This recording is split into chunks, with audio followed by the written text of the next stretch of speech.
I am just gonna say a little introductory about Tearfund and then ask you some questions. So Nice. Serena works for Tearfund and it's a Christian charity, is that right? Yes. That partners with churches in more than 50 of the world's poorest countries to tackle poverty and injustice through sustainable development by responding to disasters and challenging injustice. That's quite a mouthful for me, but it's amazing. And me speaking to you before, hearing what you do, like I'm just so glad that you were able to come and share with TWIRL, because I think that it's going to help us to get more of an insight in how we can help our world and not Hmm. be so detached from it that we can't impact it in a positive way. Yeah. Yeah, so you've been helping with humanitarian response, community development, advocacy, and influencing. Is that correct? Yes, that's correct. Yeah, and so can you tell us a bit about more about your role within Yeah. Fund? So I'm a very small cog in a big organisation that does amazing things. I work in the partnerships team, so that's in the fundraising group, and so I fundraise, but I'm more a relationship manager with people who very generously give um, maybe more significant sums to Tearfund, whether that's churches or individuals. But my role is to really engage them with their journey of generosity and to ask them and to find out, what is God doing in their heart, why have they given, and what do they want to have an impact in. And that's an amazing beauty of my role, is that we do get to direct larger gifts to specific places and Yeah, really sort of connect people much more closely with the work, yeah, which is wonderful when you can do that. You just sadly can't do that with absolutely every supporter of a charity, and but it's wonderful when you can, and it's been really impactful to people who have been on that journey and maybe have got to experience the work, got to learn a little bit more of the inside world of how people's lives are being changed around the world. And yeah, that's enriched them. Generosity has proven to be a joyful activity, and so actually just sort of sewing back into people who are generous to what's going on around the world as well. incredible. Mm. And are you? How long have you been a Christian? I've been a Christian, I would say, all of my life. I can't really remember. Like, I mean, I A moment. signed on the dotted line when I was 8. I do remember I got a little booklet that says that, but I think I Oh, was always, yeah, always part of a Christian family and part of church growing up, and just loved everything about that. So yeah, my faith has been through family and through personal decisions at different points of the way. incredible. And I asked that not just because I'm just kind of fluffing out of the air, but more because I'm just trying to marry how your journey has, your faith has Mm. guided you to Tear Fund. Mm. Could you Yeah. share more about that? Like, how did you get, what was the pull for you? Yeah. So I think there's two sort of passions of mine. One is mission and one is music. And so when I was a teenager, I had lots of words given to me about music and about mission, and I started to think and dream about ways I could blend the two.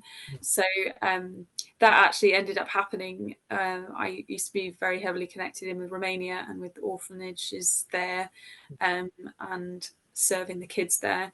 Yeah, And I met up with a guy who also had a charity around that, and I wanted to release music, and we partnered together. So I released several EPs for their charity, yeah, which kind of blended the music and mission passions together. yeah, But I always felt like, like, God, you've given me these skills, you've given me creativity, you give me a voice to sing.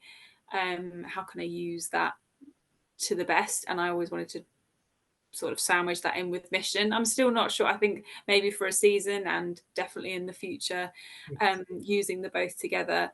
And then so music's been wonderful on that side, and then mission stuff has always been my heart. And as I said, I worked in Romania quite a bit, in my early 20s, and then I moved to London and worked with London City Mission, and was really discovering how to work with people one-on-one, but also excuse me, trying to figure out the places and the people that were both delivering the gospel and also delivering the practical, and not splitting the two and making them exclusive, because it's very easy to do one or the other, but it's quite difficult to do all of the types of ministry that you can do, I think. But I think they're also valuable, and by themselves they lack the other bits. Yeah. So getting equipped through ministry schools and different things to do practical ministry, and then working with smaller mission agencies, doing the on the ground work. And then so Tearfund, when this opportunity came up, kind of blended the two really, really well, because it is not only helping and long-term development, it is not only looking at the physical needs of people, it's looking at the economic, the social, the emotional, and the spiritual needs of people. And it's our focus is very much whole life transformation, and not just evangelism, and not just soup kitchens, for want of a better word. So yeah, I loved that the blend was there and that it wasn't missing anything out. And I also just love the scale of Tearfund. Means that there's a huge emphasis on prayer and on spiritual life within the organisation, and yet it is massive, and it could have gone to, we're just going to be a business, we're just going to be another NGO, and the spiritual focus is less. But actually I see them both as very level in Tearfund, and it's a joy to work for people who are prayerful and bringing Jesus into the day-to-day, even when you're working in over 50 countries with about 1,000 staff. You could get really business minded and really focused in that way, and I love that there's a wonderful balance there. That is an interesting thing, finding the balance between faith and business, because business, for me, I look at it as ministry, but it can be all consuming if not managed well, as with anything really. So it's a beautiful thing, like you say, when you can have a vision like Tearfund grow, but not become something that it wasn't originally meant to be. That's incredible. I can't believe you do music. I think that's incredible. We would love to have some of your music here over. So honestly, it would be lovely to hear your voice. And thank you. It's incredible. So what was my next question?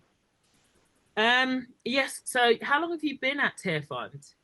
I've been working with Tearfund for just over 2 years, and in this role for just over a year. Before I was part of an events team within fundraising. In that time, have you had any aha moments, or moments that brought about a clarity that impacted you personally, but also kind of gave you a sense of, okay, this is where my groove is in terms of what I do within Tearfund. This is how I'm going to apply my mission and my call. Makes sense. I think the more and more I've learned about what Tearfund does, it's interesting. Tearfund is a big name in the Christian world, but you ask people what we do, and they've known about us for years, but they don't necessarily know like the nitty gritty of what we do. And I like to call it an Argos catalogue, because we do so many things that it could take you a long time to go through them. But I think as I've learned, that aha moment has been, wow, this isn't just emergency response, though we do that. Wow, this isn't just building things, which, to be honest, we don't really build things, we enable other people to build things. It's not just practical change, it's spiritual change, and it's whole life transformation. And that's been amazing to actually hear stories from people who have had their whole life changed, to see God show up and to see God in the midst of the work makes me really excited. And I wouldn't want to work for something where it was just really lovely things happening but not that core sense of God being a part of it. And actually the way that the work is delivered is incredibly empowering, and the point of it is to unlock the potential of people around the world to actually enable themselves to lift themselves out of poverty. And I think I probably had a lower estimation of just people in general and the potential you have even when you're sat in poverty. And so to actually see that in firsthand has been like, wow, I'm going to apply that not only to my job, not only to the people that we're ministering to around the world, but actually how does that affect how I see people here? Do I see them with much potential? Do I see them as ranked as different? Do I see people able to be a part of amazing things and transforming themselves even just from what they've been given? Yeah, I think what you do again is incredible. I think just the outlook, it's not just a job to you. It's not just that I'm just going to work and I'm just, but that the desire to impact I can hear is very, very strong. And I think that that speaks Jesus to me more than anything else. That it's not just, oh, I just want to go and get paid and go home. It sounds like you genuinely love what you do. You have a video. It was about prayer, wasn't it? Yeah, so that, well, I wonder if it's best to start with the introduction to Tearfund, just so for anyone who's watching, they can see the Argos catalogue displayed, and then maybe we can look at what we mean when we talk about how we look at transformation, and that's a wonderful video on practice what you pray. People of this opportunity, but God has a restoration plan, and the church is at the heart of it. Jesus calls us to join with him in restoring justice by defending and equipping the marginalized and oppressed. Together as the church, we are called to pray and to help bring an end to extreme poverty. And we can. At Tearfund, we believe that poverty is a consequence of 4 broken relationships: God and us and each other, us and ourselves, and us and creation. As those relationships are healed, people are lifted out of spiritual and material poverty. Working through the local church, using Bible-based training, we equip people to lift themselves out of poverty and realize their God-given potential. When unjust policies impact vulnerable communities, we campaign for change. When disaster strikes, we're there. We work through a global network of partners so that hope, justice, and dignity are restored. And we've seen extraordinary success. In more than 50 years, thanks to our generous supporters, we've equipped more than 25,000 churches to become centers of transformation. Since 2006, 47 million lives have been transformed through our community projects. Working with our partners, we've seen people on the brink of disaster become more resilient, self-sufficient, and empowered, able to boldly speak up for their rights. God wants us as churches and individuals to play our part in building his kingdom on earth. By praying, taking action, and giving, you can join the global church to create a world free from extreme poverty. Yes, thank you for that introduction. Wow, just wow. When we had our meeting to discuss to get more of an insight into Tearfund, to kind of undergird what you've just shared, you gave some really insightful information about the fact that you don't go in and just like give people things. You give them the wisdom and the structure to be able to sustain for themselves. And I think that is incredible, because we can do that over here. When we do TWIRL, we say we're not in survival mode, we're in thriving mode, but there's a process to get from surviving, which is what many of the countries you go to are, to thriving. How can you give more insight into what it is you do to bring people from surviving to thriving in their countries? Yeah, of course. I love that phrase that you have, thriving to surviving.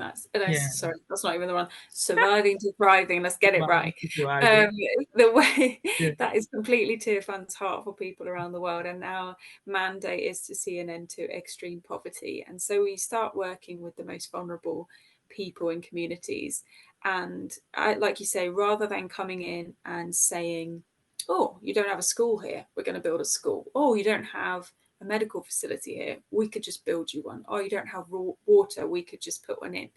We've actually found that over the years, and you speak to many development agencies, that doesn't bring long-lasting change. It doesn't bring sustainable change. It doesn't bring a change about where people take ownership where they are, to actually carry forward those initiatives maybe, or those things don't actually result in getting people out of the level of poverty that they're in. Because when we just do things for people, we're not actually training them, we're not teaching them in how they can continue that on. So that is really a heart of Tearfund, that we train people and that we empower them to actually change their own situation, so that there isn't that dependency that's really damaging in the long run, to be dependent on NGOs and foreign aid or whatever it is. So we'd love to work through the local church. That is the core of who we want to work with. We work with local partners on the ground who are there day in, day out. And we just think that the church is a superhero of development, really, because wherever you are in the world, there is likely to be a church. In most villages, towns, tiny little places up in the jungles, there's still churches, because people have been, they've planted, someone's come to faith and they've planted a church. Now, obviously, that's not the case in a lot of the Middle East. Doesn't quite fall into that category, but there are huge numbers of churches, and they will be there for forever, versus an NGO that it's only going to come and leave, do a little bit and leave. But the church and the church family and the church community is going to be there. And so actually utilizing them as a resource, and showing them the power that they have, showing them that the innate potential that they have, and unlocking that, is what we love to do. So in terms of practicality, we call the training that we provide church and community transformation. And the goal is to see churches transformed, to see communities transformed, whether they're Christian or not. We work in with all people, and we do that through a series of Bible-based training at the beginning. So we look at the Bible, we look at, who does God say we are? Who does God call us to be? He calls us to be salt and light, which means he calls us to be out in our community, actually bringing Jesus, bringing the kingdom, bringing light and life, and not just doing us, not just being independent, not just being our own little enclave, but actually, like, the church is called to be salt and light. And also that God brings worthiness and he brings dignity to people, and that is hugely important to everyone.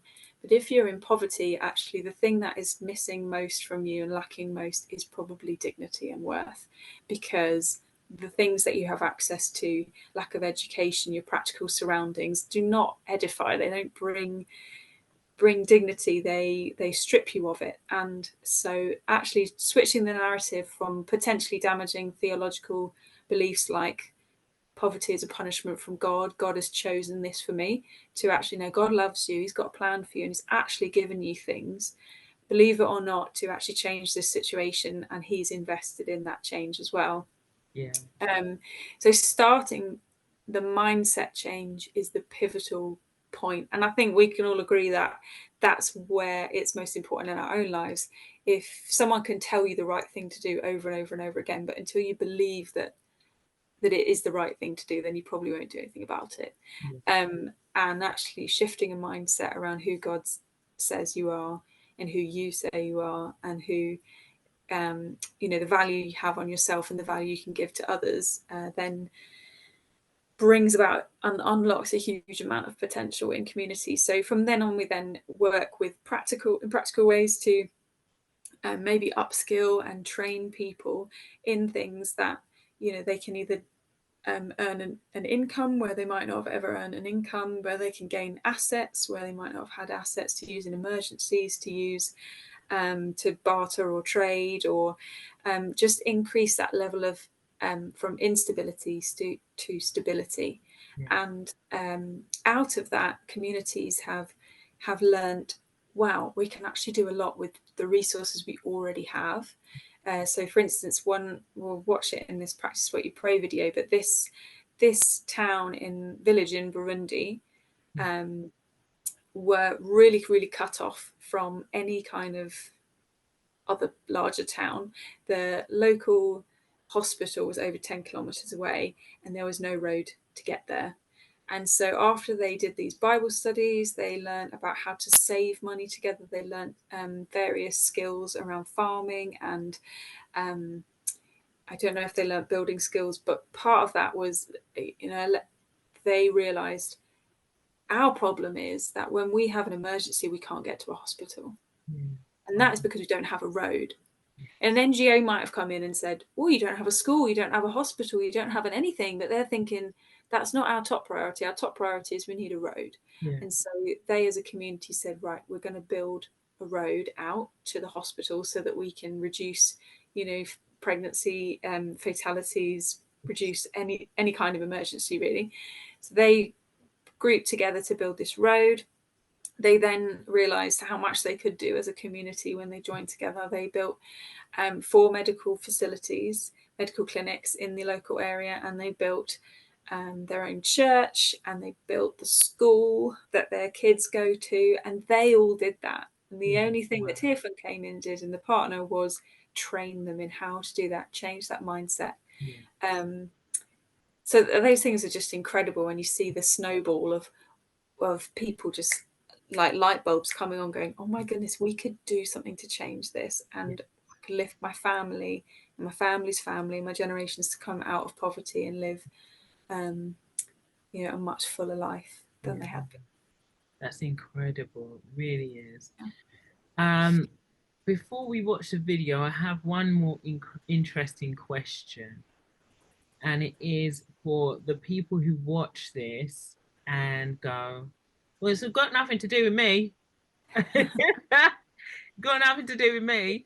How can they apply what you've taught about Tearfund to their world today? How can they make little changes, you know, in our country, in the UK, and in places where we're much more built up, to be able to kind of, okay, finances is one thing, but if they were asking what creative ways can I help Tearfund or help to make a difference in my world, what suggestions would you give?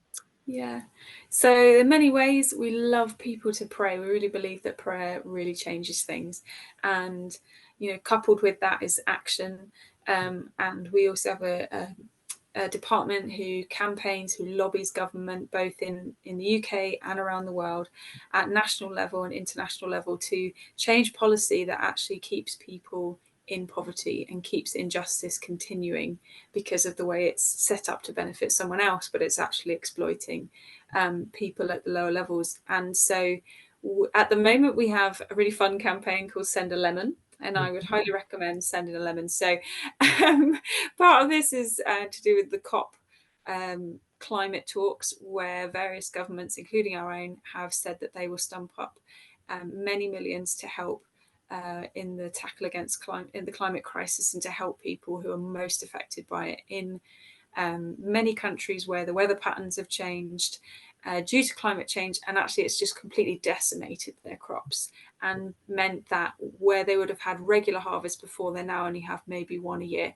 maybe not even that.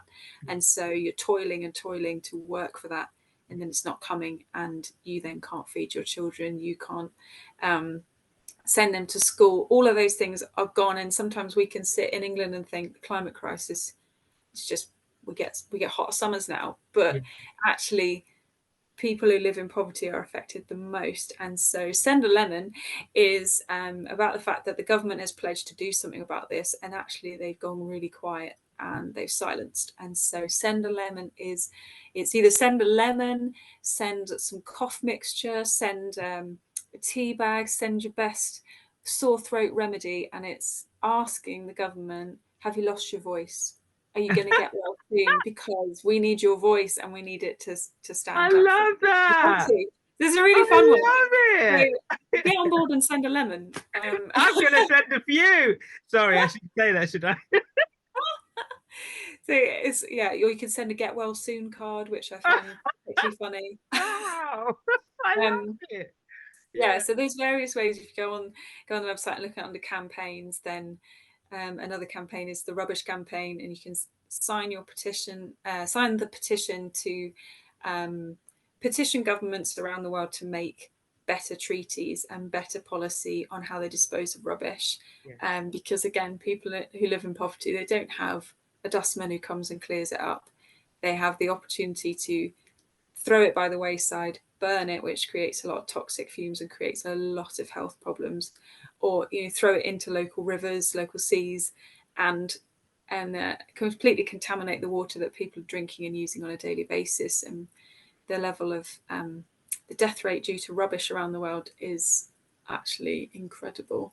And it's something so simple that we can just add our voice to demanding change over that. So the rubbish campaign or send a lemon, those are two ways that you can act as well. That's incredible. On top of helping and supporting Tearfund, of course. Yeah. But yeah, I want to play your video. I'm just gonna check how long, because we don't want to cut out how far in we are. It's not telling. It's a 1 minute video, so yeah, okay, that's fine. We can roll with it. And can you message me the link again, and I'll upload that for us to view. But yeah, in the meantime, thank you for what you've already shared. Like, I'm already blown away by what you shared, and it's taught me a lot. Because sometimes we do feel very helpless about being able to help. We just don't know how. We're like, how do I help? But sending a lemon is I can do that. I think most of us could send a lemon. Yeah. So yeah, this screen share that. Oh yeah, so I've got 10 minutes, so I think we've got plenty of time to play that before we sound out. This is Burundi in Africa, and this is Cecile, who's walking to fetch water for her family. Oh yeah, Steve. Oh, okay. Well, then what's in the bucket? This is the school that your donations built, brick by... Oh, then who built it? Of course. Your generous donation. Oh yeah. This is the centre of the community that your donations... No, look, it's not, is it? Okay, what did Tearfund do? yakoze ibintu biruta inyuma Biciye mu ishengero Tearfund yarafashije guhugura wese. Oh, that's much more helpful. Nibaza ko yamaze kubitahura.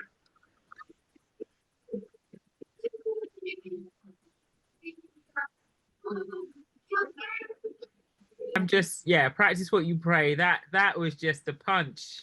It was just like right in the face. I think I love to be challenged in that way, because again, I think, and this is what I found from talking to people, we want to help, we just don't know how.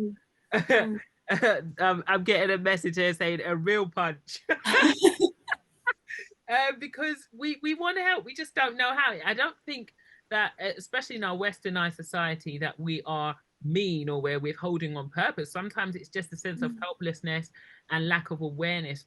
And I think what you've done in this video, as we're closing out, is you've given us ways, incredible ways, to be able to make a difference. And they might feel small to us. Like for me, going to the shop and buying a lemon isn't gonna break the bank, but it could have a big impact on something very important for our world around us. And I do feel, thank you for stirring up a compassion for the world around us, because sometimes we're so desensitized as Westerners to the world around us. So if you would give us, as we're closing out, if you'd give us 3 words, 1 word answers. I know I'm being really cheeky here. 3 words to encourage us to do 3 steps after leaving this interview. What would those 3 words be? 3 word steps to do after this. Yes. I think, what would there be? That is on the spot. I think pray. Yeah. Be 1. Yeah. Act. Yes. And also give. If you can, give. It doesn't have to be to Tearfund, but to people who are doing amazing work to actually alleviate poverty. We sit in so much abundance here, and it's just wonderful to be able to give to what God's doing and be a part of it. Great, thank you. I am going to